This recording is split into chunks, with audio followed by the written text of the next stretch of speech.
past 12.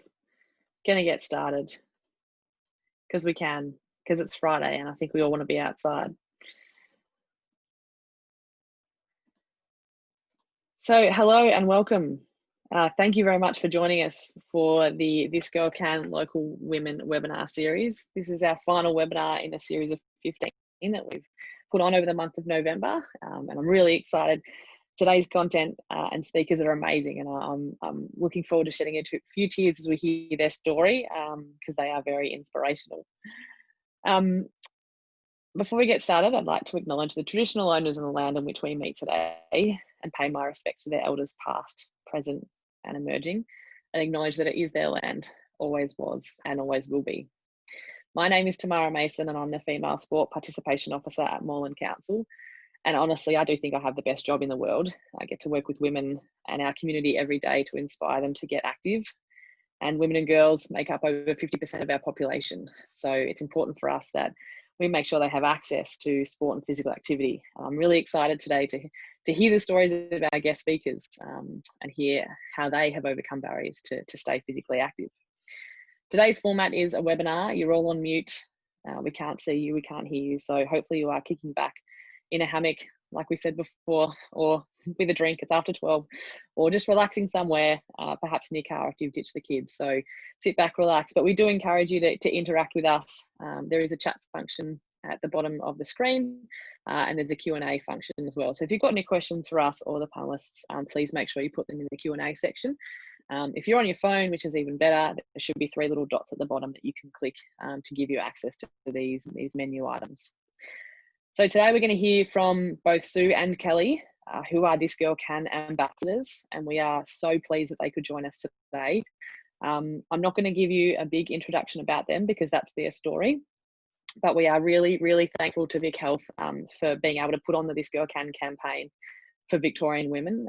It's had an incredible impact over the last couple of years to get women active, and here's 2 inspirational women who are part of that campaign and lucky enough to be ambassadors. So thank you, Vic Health, for your support for the webinar, and also thank you to Darebin, Manningham, Whittlesea and Yarra Rangers for working with Moreland to put on these webinars. So Sue, I'm going to kick it over to you first to start our webinar, and yeah, please, we have to give you a big round of applause if we could, because it'd be great if we could see you and have you here.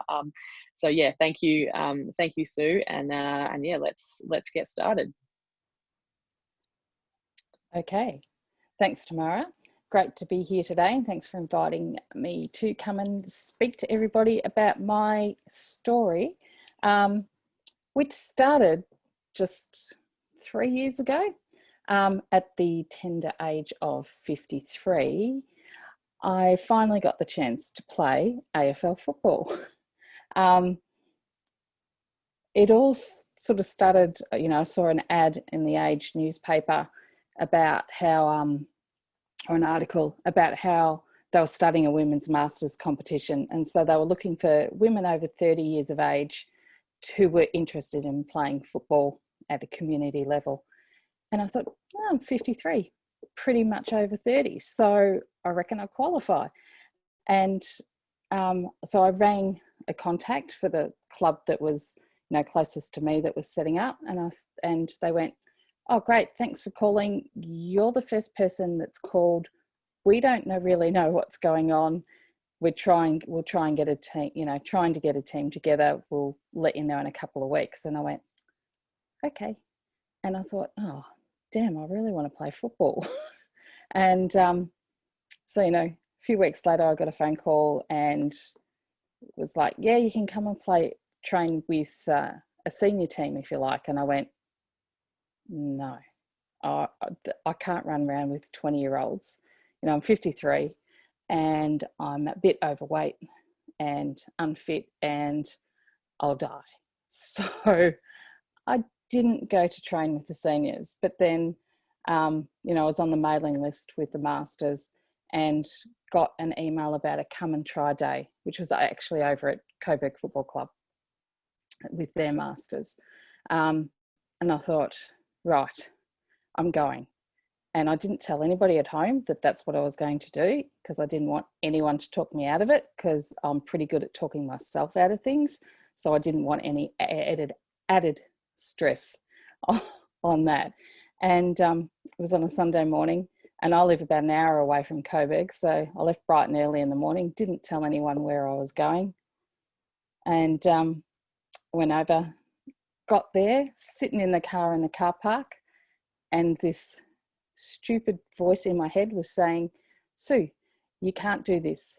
You're too old, you're too fat, you're too unfit. You can't do this. Don't do it. Don't make a fool of yourself. And luckily I was able to stop that. Like that, I could feel the anxiety rising that I can't do this. And I saw a couple of other women sort of walking in, and I thought, don't think, just go and do it. So I got out of the car, went in, had a ball, loved it. Although when I went home, my wrist was bruised, like massive bruise down my arm from doing handballs when I didn't really know what I was doing. But I had a ball, got home to the family, and nobody even asked where I'd been. And I'm sitting there busting going, would you want to know where I've been? And my husband goes, I just thought you went to the gym or something. I went, no, I've actually been to a football come and try day. I'm going to play football. And he looked at me and went, you're joking, aren't you? And my daughter actually stuck up for me and said, if Mum wants to play football, she can play football. And it sort of all went from there. I met a few girls at the come and try day who were at my local club, and we'd all organised that we were all going to turn up and we were going to, you know, do this and support each other, because I think that was the most important thing, was the fact that, you know, we were supporting each other in doing something completely foreign to most of us. So I'd sort of grown up in the country, and I'd always grown up around football, but I played netball because I was a girl, and that's what girls did in the country. So I'd never been in the right place at the right time to play football until I hit the age of 53. And I decided at the age of 53 that it was now or never. If I didn't take this chance, I'd never get to play and I'd regret it. So that was another driving force to get me out of the car on that day. And when I'd grown up, you know, at primary school, I used to kick the footy with the boys at lunchtime all the time. But it didn't even occur to me that I might actually be able to play in the team with the boys, because I played netball because I was a girl. No offence, Kelly, who's going to talk later, she plays netball. But then, you know, sort of in my teen years, you know, we'd go and kick the footy with the boys at half time. You know, I played netball, the boys played football, and as teenagers, we'd all go and kick the footy at, you know, half time in the seniors. And the boys said to me one day, hey, you can really kick the footy, you should play with us. And at the time, my dad was the president of the netball club. And I said, hey, Dad, the boys want me to play footy. Can I play footy? And he went, no, you're a girl. And I went, but they really want me to play. I can kick a footy, because he'd taught me to kick a footy, so he knew I could. And he went, no, sorry, you're a girl. And I was not very happy. So I just continued to play netball, kick footy with the boys when I could. In my probably early 20s, or when I was about maybe mid 20s, my youngest sister, who's 6 years younger than me, started playing football in town in the Suburban Women's League. I was like, oh, I'd like to play footy, but I was nursing, so working shift work. I'd got married, and then I had a kid, and that was just like, no time, haven't got the time, can't do it. And then again, probably in my early 40s, the local women's comp in my area started playing. So the Suburban League started to have women's teams. And my daughter, who would have been probably 18, 19 at the time, said, all her friends were starting to play football. And I was like, oh, I could play footy. Jazz, I could play footy with your friends. And nah, that didn't go down well.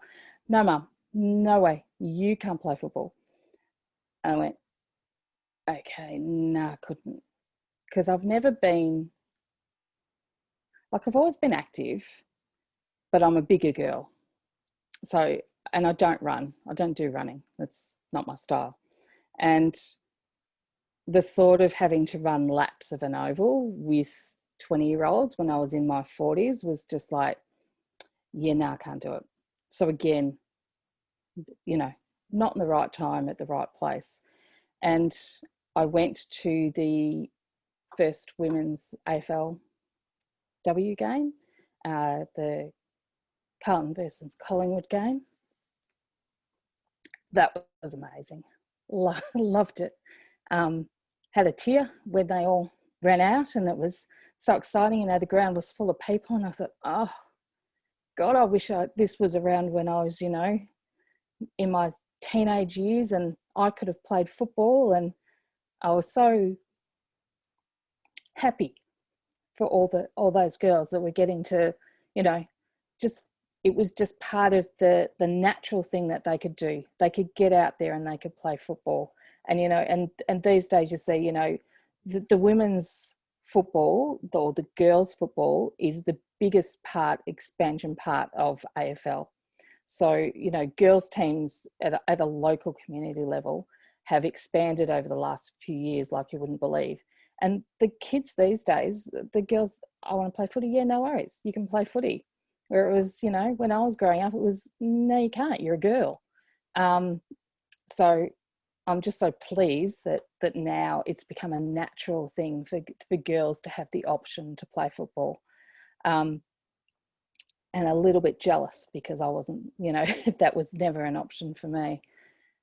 So back to 3 years ago, went to the first training. The first thing they got us to do was run a lap of the oval. And I was like, oh, I can't do this. And I think I got about 100 metres and went, oh, I've got to walk the rest of the way. But I've always, as I said, I've always been very active. And so I did some research. I'm a nurse. I work in the health field. So I did some research on what the best warm-ups were. And I'd coached netball too. So my daughter's netball team, when she was growing up, I coached netball. And a lot of research then was, don't get them to run laps because it's not the best thing to do. And I was like, okay. So it was guys coaching us. So they've no idea about women's sport either. And they were very keen and the club was very helpful. And I was like, okay, I've done all this research. This is what we should be doing. And it's not running laps. And initially the guys were like, really? No, that's what we do. That's how we do football. I was like, yeah, but it's not how women should be doing football. So, they were quite receptive, when I told them, and went, okay, will you run the women's warm-up? So we now don't run laps of the oval. If you want to run laps of the oval, you can do that in your own time, but that's not how we work. We work with sort of the best practice, which is not running laps. Because when you're playing a game of football, you don't actually run laps of the oval. So I guess what we try and do at our club is we are a true masters club. We don't have a lot of women in our team that have played football before. It's a lot of people that it's their first introduction to football, and we really foster that and encourage it. And we get smashed by some of the teams. For example, Darebin have a women's masters team. They've got a huge women's club. Their women's club is fantastic. And so we played them and they beat us 100-0 on a wet, rainy day. But I had a ball because I'm running around, pushing people into the mud, running through a swamp. And, it's it's not about winning. You know, at the age of, well, I'm 55, nearly 56 now. I'm not going to get I'm not going to get recruited to an AFLW team. So it's all about having fun and pushing myself to do the best that I can do and not comparing myself to anybody else. You know, we've got, people range from, it's 35 plus now. So, I can't compare myself to someone who's 35 and is a runner and plays in the midfield and does a lot of running. If I stop and compare myself to someone like that, I won't do anything. So I compare myself to the me sitting on the couch. And is what I'm doing better than the me sitting on the couch? Most definitely. So, it's all about me thinking about what's best for me and not comparing myself to all these other people. I do get very self-conscious sometimes because I'm 5'8", 174 centimetres in the new terminology, and I'm big. Well, big. So I do get a bit self-conscious sometimes. Last year, I played for Victoria, which is hilarious. I said to my mum, "Did you ever imagine you'd have a daughter playing football for Victoria?" And she just laughed and went, "No," because she thinks I'm a bit nuts too, but my dad loves it. And I was probably one of the older players and one of the bigger players, and I did feel a little bit self-conscious. And I have to say to that voice in my head that says that I'm not good enough, that actually I am, and to just stop, and I am good enough, and that me that's putting myself out there and confronting all those silly things in my head that say that I can't do things. So the fact that I'm actually out on a football field is really good. Yeah. So I think that's about it, I think, of my story. That's amazing. You're amazing. Oh, thank you. Yeah. No, the thing that resonated with me was when you talk about the women running out the first AFLW game, because my sport is cricket. So when I sat with 86,000 people at the MCG on the 8th of March, it still gets me emotional thinking about the opportunities that the girls have today to play in front of such big crowds and and to reach their true potential, where there's trailblazers that have gone before us to try and get them there, and we're actually starting to see it happen in my lifetime. And I guess, yeah, you're the same. You have this amazing opportunity to play footy for Victoria and be you, and fair income, give it a crack. Like that's amazing. And the fact that the other thing I took is that you don't compare yourself to the young 35-year-olds. You compare yourself to someone on the couch, and that's awesome. I need to think about that a little bit more often, actually, and go, yeah, no, the fact that I've gone for a walk or a run that you feel very crap at, but it's better than sitting on the couch. So yeah, that's amazing advice for anyone. I'm watching. That was amazing. Thank you. So we're going to hear from Kelly now, who is going to share. And yeah, Kelly, it's over to you. Just starting my microphone. Thank you. Thanks again as well, as per Sue's last conversation of thanks for having us as a speaker today. So that's awesome. So my name is Kelly. I am 38 years old. I have 3 children, aged 12, 10 and 7, 2 girls and a boy. And my story is a little bit different. I am part of a team that is a whole bunch of school mums from my children's local primary school, and now actually expanded to mums from different primary schools. So it started around 4 years ago when my middle daughter was in prep. I was helping in the classroom with one of the other mums, and her and a few of her friends were talking about starting a netball team. Sorry, there's a fly.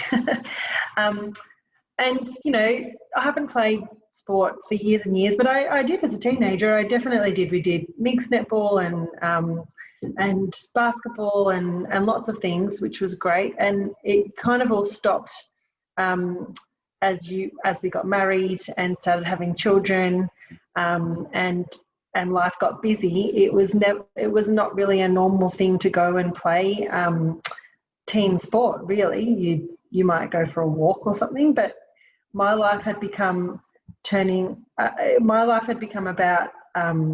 driving the kids to their sport. So my husband and I were really, you know, focused on the fact that they have to play team sport. They need to play team sport. They need to play 2 or 3 team sports. They play basketball and football and running around and not netball, actually. None of them have ever played netball, surprisingly. But I did as a kid. But yeah, so anyway, one of the mums had said, do you want to start a netball team? I'm like, yeah, sure. I don't do anything on a Wednesday night. And I was like, why not? Why the hell not? I'm always a yes person. So we started this team. We were called the 5th Quarter Specialists because we did love to celebrate many Wednesday nights. After the 4th quarter, we'd go to the pub and have a drink as the 5th quarter, which was also a nice community part of the whole thing that we were doing. And I really struggled with it because I was scared of being judged, just like everybody, worried about my body shape, worried about my skill set, and just, you know, generally doing something new was actually quite scary until we had done it for a few times. So we started this team. We wore long socks up to our knees. You know, I think because having everyone doing it with us, and we were a group of people that knew each other, it was great because we had that feeling that you don't want to let the team down.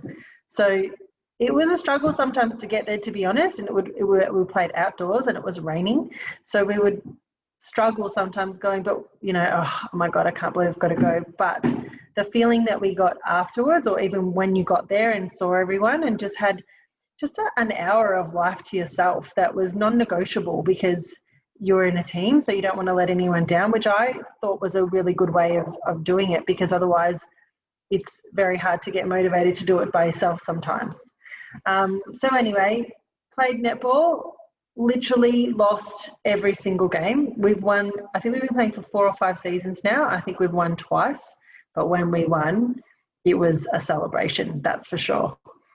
And so, you know, one of the mums, her mum would actually come down with oranges. So we were these 30, 40-year-olds playing netball with a grandma there with the oranges, which was awesome. We'd all have our oranges at halftime, and our kids would actually come down. So they would come down and watch us, and they knew we were going to lose. It was, you know, it was a joke. It was a running joke in the end, but it just didn't matter. And we actually became quite good, like towards the end, besides being stopped at through quarantine and stuff. Unfortunately, we haven't played again. But yeah, and so every Wednesday they would also be like, can we come? And we're like, actually, no, because then we would like to go and chat for an hour afterwards, or go and have a drink or whatever, or just be away from them. That was a little bit of our escape. And I struggled with feeling guilty that I couldn't leave my kids because all my husband's worked all day, and so I should take them with me and run around and try to mind them while I'm playing netball. But very soon, after I woke up and said, well, actually, this is my time. It's an hour. You're staying home, and I'm going to go play netball with my friends, and I'm not going to feel guilty about it.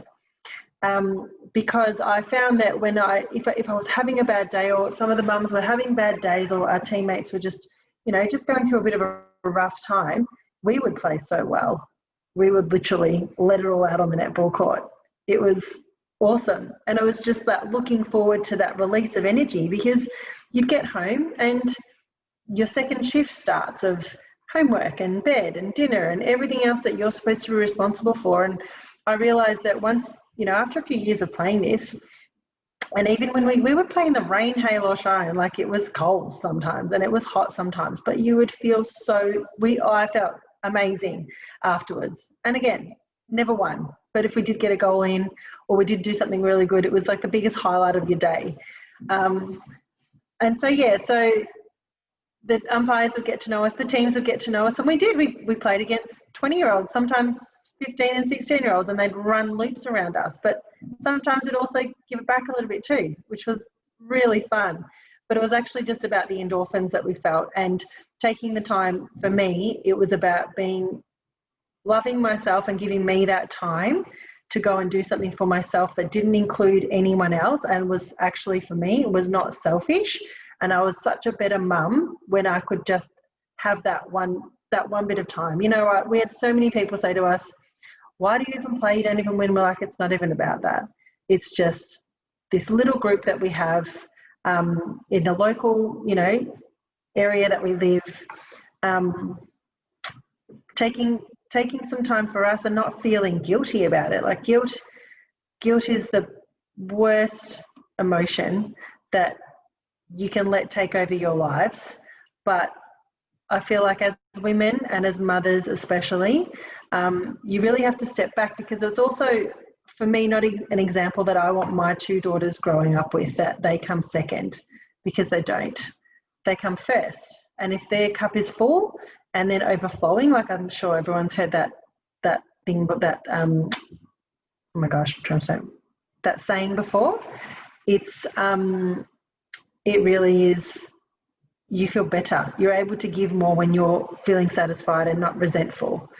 So yes, we play, well, we haven't played now, unfortunately, but in this period, because we haven't been able to play, we're walking. So we're still giving ourselves that 1.5 hours a day, not feeling guilty about it, because you almost need to tick the boxes for yourself. Well, I do. I need to tick the box for myself, and then I don't have any resentment, and I can be a better mum. And it doesn't matter if some things don't get done, it'll be there tomorrow. And the kids love coming to watch, but also sometimes we're like, sorry, you're not coming. It's fine. It's fine to say no as well. So yeah, we have our little team. We've won a couple of games now. And the thing is, it's also spread through the community. So now people know, they know us as a team from Gels Park. And when we need fill-ins, we have other mums from other people who have friends that might just want to run around, and they're quite nervous to say, you know, oh, but I've never played. I'm like, who cares? We don't win. So we've already set that expectation. We're like, we don't win. It's just, you know, an hour running and we get puffed and then it's done. All the endorphins are pumping and we feel good. But yeah, we're very much dying to get back onto the netball court, that's for sure. I think we'll be pretty sore when the time comes, but it's a good sore. Yeah. Yeah, that's amazing, Kelly. Thank you. It's such a beautiful story when you think about the local aspect to it and how it started. You know, I think a lot of the sporting associations put a lot of time and effort into marketing and to getting the right product. And sometimes all you need is the right group of women or men or boys or girls in the right place at the right time to then go, no, actually, this is going to work for us. And this is what we want to do. Like it's, you can see the delight in your face when you talk about the non-netball aspects to it, you know, going for a drink afterwards or catching up or you seriously take it all out on the day. That's amazing. You know, if you've had a really bad day, you played better. There must be some research into that. Surely. Yes. Well, we're actually, because we're, our skill set is so much less than the other teams there, we're looking for more teams so that we can get a different time slot and have just that fun recreational kind of team come and play with us. So if anyone wants to organise a netball team, it's a good Wednesday night. Yep. No, that's awesome. Thank you. I'm gonna bring Sue back into the conversation as well, because we've got a few questions that have come through, which is good. So yeah, if you've got any other questions, throw them into the Q&A. But while Sue's coming back on, Kelly, I'll start with you. And I guess you made a quote or you had a quote in your video that talked about self-love is not selfish. And I'm wondering if you can share a little bit more about that, and whether looking after yourself has made you a better mum. Yeah, absolutely. So my background is Greek. So a lot of my upbringing is around the mother and the martyr in the whole way that you are in life. So my mother is quite like that. So she will always go last. Everything is always, you know, get the scraps off the plate kind of thing. And so that's how I learned how to be. I'm like, you can't actually I can't be a good mum if this is the example I'm saying, well, when you grow up, don't worry about yourself. Actually, just worry about everyone else, and then you can go last, and that's okay. And for me, it's just not okay. I don't want that for anyone in my life. And I'm not saying to be selfish, but it's not selfish, because then I'm happier. So even a lot of the things, whereas I don't actually want to be a burden to my children, when not that anyone who has got health problems or whatever the thing may be that puts people's lives out, but I would take people, you know, my family members that needed to be taken to the doctors for things that are actually preventable. And so for me, looking after my health, and even if it should be way more exercise than what I do once a week, but if I can at least do once a week, I'm contributing a little bit to that factor that, okay, let's try and stay healthy, let's try and eat well, get the endorphins pumping, exercise, because then I won't need to go to all these doctors. I won't need to rely on my kids as I grow up to take me to either, which is, don't get me wrong, I don't mind doing it. But sometimes it, you know, throws a spanner in the works. Everyone's working. We're supposed to be working these days. We're supposed to be mothers these days, and we're supposed to take care of a house. So, yeah, it's a bit more. My husband's great because we're a bit more of a balancing act.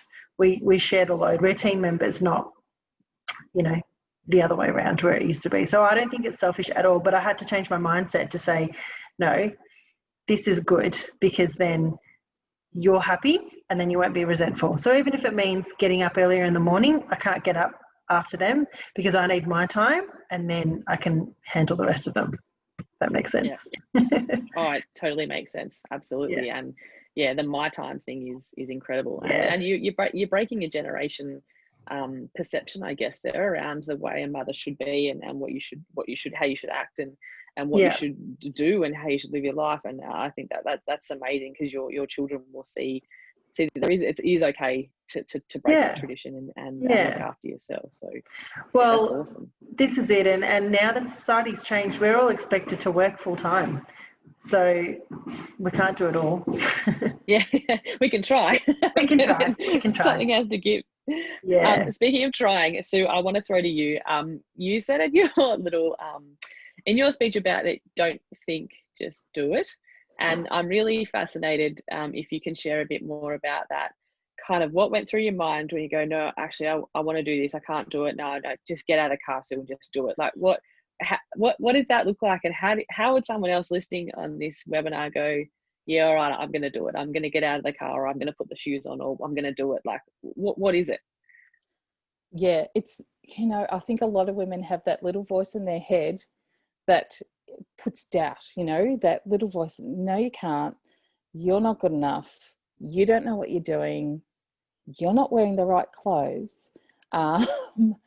What on earth do you think you're doing this? And I guess over my lifetime, that has been there quite a bit. And sometimes it wins. But I think as I've got older and got more mature, I've gone, no, actually, this is what I really want to do. So I am able to push past that and just tell that voice to be quiet. I sound like I'm schizophrenic. I'm not. It's just, I think, something that a lot of us do. And I'm able to tell that voice to be quiet and just get on with it. And you know, I have to, if I really, really want to do something, I will push past and do it. Same thing happened, you know, joining a gym. You know, you go into a gym, you do the intro thing, you see all these young things doing all this stuff, and the guys with their muscles. And, you know, initially my daughter wanted to join one that was a bit sort of flasher, And I was like, oh. And I walked in and went, oh, no, these people are not for me. But she really wanted to do it. So I was like, oh, okay, I can do it. And, you know, once you get past it and you go a few times, you're like, oh, fine, what was I worrying about? Nobody looks at you anyway because they're so busy doing their own thing. And it was the same with football. It's something I've always wanted to do. So I was able to push past that barrier and just get on with it and let myself enjoy it rather than the worry. Don't let that worry and negativity take over. Let the enjoyment take over. Oh, yeah. And just, we're allowed to have fun. You know, I think back to all the times, you know, as you grow up as an adult and you get less presents from your parents and your friends because it's all about the kids. And, you know, when do we have fun? You know, and yeah, if you find the fun by kicking a footy or shooting hoops, you know, and netball, whatever the fun is, yeah, as adults, we're entitled to fun and it's all right. And there's a bit of a health benefit to it too. So, so I want to ask you another quick question. We know that 1 in 3 women believe that sporting clubs aren't welcoming to women like them. What made your club so welcoming for you as someone who'd never played football? And I guess, yeah, what were the things that meant this is the right fit for me? Yep, that's a really good question. So initially, men's masters football is quite big. I think there's something like 35 clubs, possibly even more, across metropolitan Melbourne that have a masters men's team there. So, and they play in various age ranges, you know, over 35s, over 45s, over 50s. They have a very big competition. And clubs were asked for an expression of interest of which clubs might be interested in trying to get a women's side together. So the club that I joined was one of those teams. So they already had a vested interest in that they thought that having a women's team was a good idea. So that sort of spark was kind of already there. And the club I chose was the one closest to me, as you do. Turned out good decision. You know, the guys were really keen to get us involved. And straight away, once, you know, it was established that, yep, we're having a team, they actually seconded 2 of us women onto the committee so that the women had a voice and that we were involved in decision making sort of right from the start. And we've just had our AGM a couple of weeks ago and there's 3 women on a 6-person committee at the club now. So, you know, we've sort of they were really keen for us to have a voice and for it to be welcoming. And we also look at when somebody new comes down to the club, we explain right from the start, we're not going to go and run laps, because I know that puts women off so much with football because they're scared about the fitness element of it. So we try and take that out straight away. And, you know, if somebody's new coming down to the club, we go, all right, this is what you need to wear, which is just leggings and a T-shirt, you know. So that try and make people feel comfortable in coming down and, you know, tell them, okay, look out for me or I'll look out for you, come and find me, you know, we'll be pretty obvious, we're the women there. So, you know, it's all that sort of trying to make people feel comfortable in that first instance so that they're keen to come back. And, you know, 99% of the time people are like, oh yeah, I'm in. So yeah, we've worked hard. That's what you want. Yeah, that's good. That's what you want. And you want people to drive past and see people having fun and enjoying it and looking like, you know, they sort of know what they're doing, but they're having fun and that they are welcoming. The Sanctum podcast, which you all need to have a look at, not necessarily plug for them, they are pretty amazing, have a saying that's nothing about us without us. And it talks about the fact that people making decisions about girls and women's sport have to include girls and women. And so it's fabulous to hear that you've got women on the committee making those decisions for those girls and women so that nothing about them is without them. And I think for the growth in women's sport, it's so important to have those voices there. Is incredible. And yeah, kudos to your club. That's fabulous. The other thing I wanted to ask you is, can we talk about footy shorts and footy jumpers? Like footy jumpers and footy shorts, you know, what's the go? How did your club decide that this is what you were going to wear? Because, you know, there would have been some pretty traditional views on white shorts, black shorts. You know, how did you address the whole uniform thing and making people genuinely feel comfortable about what to wear playing footy? Yep. So the woman that sort of drove the whole competition, I did a little bit of helped her out a bit at the start with some admin stuff, you know, to get the whole thing rolling. And one of the things that we looked at was uniform. And so it was made that, like, we wear shorts, we wear footy shorts, but you can wear leggings of any length underneath it. So if you're, you know, you can wear like bike short length, 3/4 length, full length, you know. I wear full length. Nobody needs to see my legs. So, and I don't feel comfortable, except last year, I actually got to the stage where I felt comfortable wearing bike shorts. So the first year I was like, nah, full length, I am fully covered.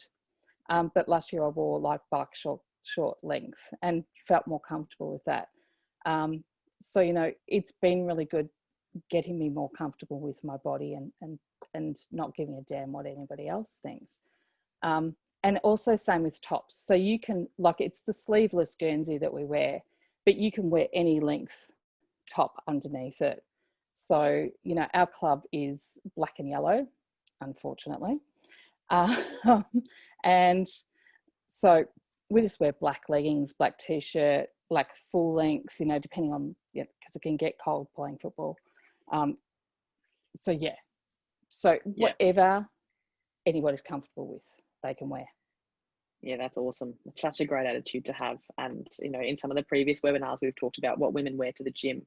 And there's this perception out there, this fitspo perception. It's got to be a tight singlet and your breasts flowing out and, you know, your shorty shorts. And it's not real. It's not, you know, there's everyday women can be out there wearing what they need to wear to feel comfortable to go to the gym and to play sport. And the more that sports embrace that, the better. And the more that women feel comfortable enough to sort of break through that tradition and just wear what they want to wear to feel comfortable, because what you wear and what I wear can be different. And I think that's awesome to hear that the club support that. One of the funniest questions that someone asked the first year to our male coach was, what do we do with our boobs? And he's just gone, I don't know. The solution is wear a sports bra and a crop over the sports bra to keep the men under control. Or you wear a really good sports bra that's well fitted. We can certainly share some links as to some amazing opportunities, I guess, for women to get properly fitted for a sports bra. There's certainly some great organisations out there that do that to address that, because, you know, the fear of judgment and the concern over what women wear is a really big deal. And if those girls are protected, they are one of our most precious assets. Kelly, I see you nodding your head there.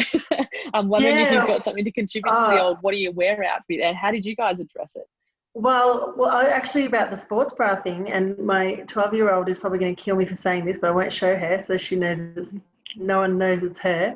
But her and her friend in primary school last year played footy with the boys, and they were in the teams, and they were the only girls.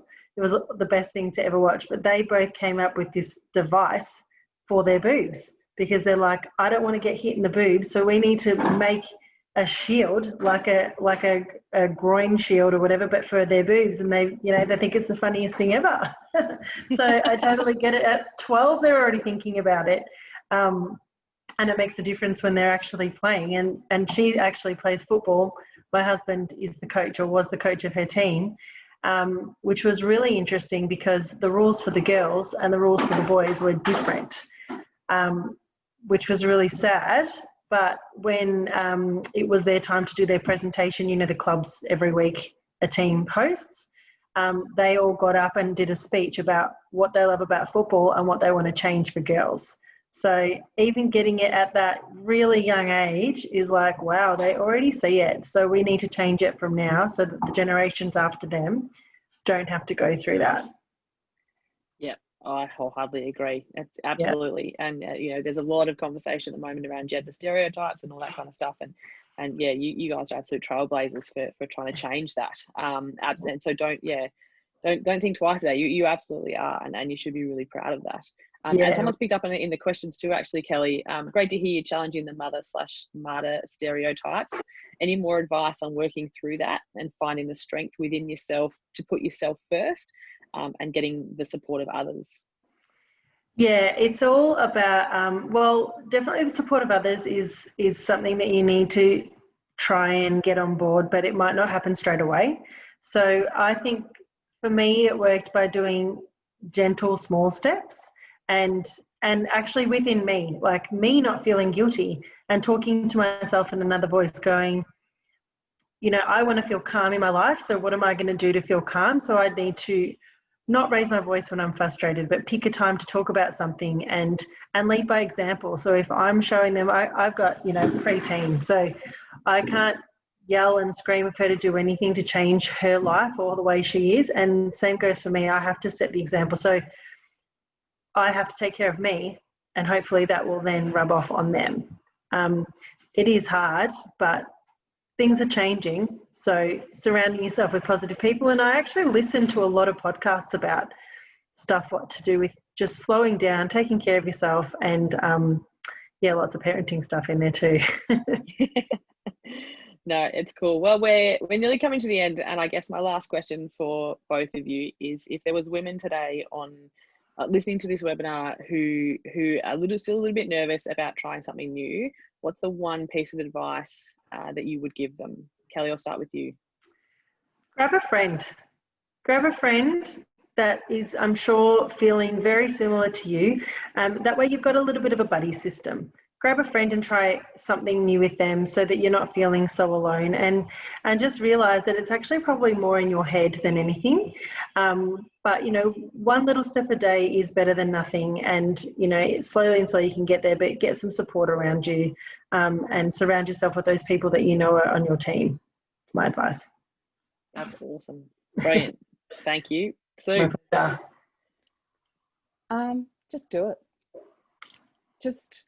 Just ignore those voices, you know, that are saying that you can't, and just actually do it and commit to it, and you might find that you actually really enjoy it. You could also find that you don't like it, and there's nothing wrong with that. There's nothing wrong with trying something and realizing, hey, this isn't for me. Don't let that knock you down. Find something else that you might be interested in. Awesome. Well, thank you both very much. I could talk about this stuff for hours. I love listening to inspiring women and real women who are local in our community, who, you know, have put themselves out there to try something new and have certainly gone a long way to inspire others. So thank you very much for being brave and for sharing your stories in a real honest kind of way. You should be really proud, and no doubt you'll be having a great effect on the women in your community. So yeah, please keep it up, because we need more women like you out there inspiring others. Thanks for having me. Yeah, no, our pleasure. I think it's awesome. And I really hope that This Girl Can campaign gets up and running in 2021 more than it was this year, because you and the other ambassadors are incredible women. So if you haven't checked out the This Girl Can website, do so. Lauren has put some comments in the chat about these girls' stories that are on video, and there's plenty of other women there who have their own challenges but have somehow found a way to get active. So I strongly encourage you to check it out. Just before we finish and announce the winner of the Fitbit, we've got a quick poll that we'd like to run. Just this is our last webinar, and so we just want to run a quick poll to see where you're from, if you found this valuable, and if you think this is worth doing. So if you can take just about 5 seconds, 3 seconds to answer some questions, that would be amazing. And I'm going to have a quick flick at the last comments and chat. Sue, there's a question here. Please tell us about your experience running out onto Etihad, the first game of the big Metro team. Oh, that's awesome. Yeah, you've got about 15 seconds to tell us how good it was. Pretty amazing. Yeah, last year they had a warm-up game before the women's AFLW triple header, and then Masters were invited to put a couple of teams in Vic Country Metro, and yeah, got to run out onto Etihad. Oh, amazing, shocking. but amazing. And the best thing was my daughter got a picture of me in the ruck up on the big screen. So, yeah. Awesome. Being up on the big screen at Anyhead and Marvel, that's amazing. That's brilliant. So you can do that at whatever age. Yeah, can. That's cool. Thank you. Actually, going to answer your question, but if you want to get some of This Girl Can banners and posters, you can become a This Girl Can supporter. So jump onto the This Girl Can website. Just Google This Girl Can, I think it's thisgirlcan.com.au, and you can become a This Girl Can campaign supporter, where you can get access to a whole range of resources, videos, like pictures of these guys to put up at your club, to share around your community. So yeah, Lawrence just put the link in the chat, thisgirlcan.com.au. Fabulous campaign. It's amazing.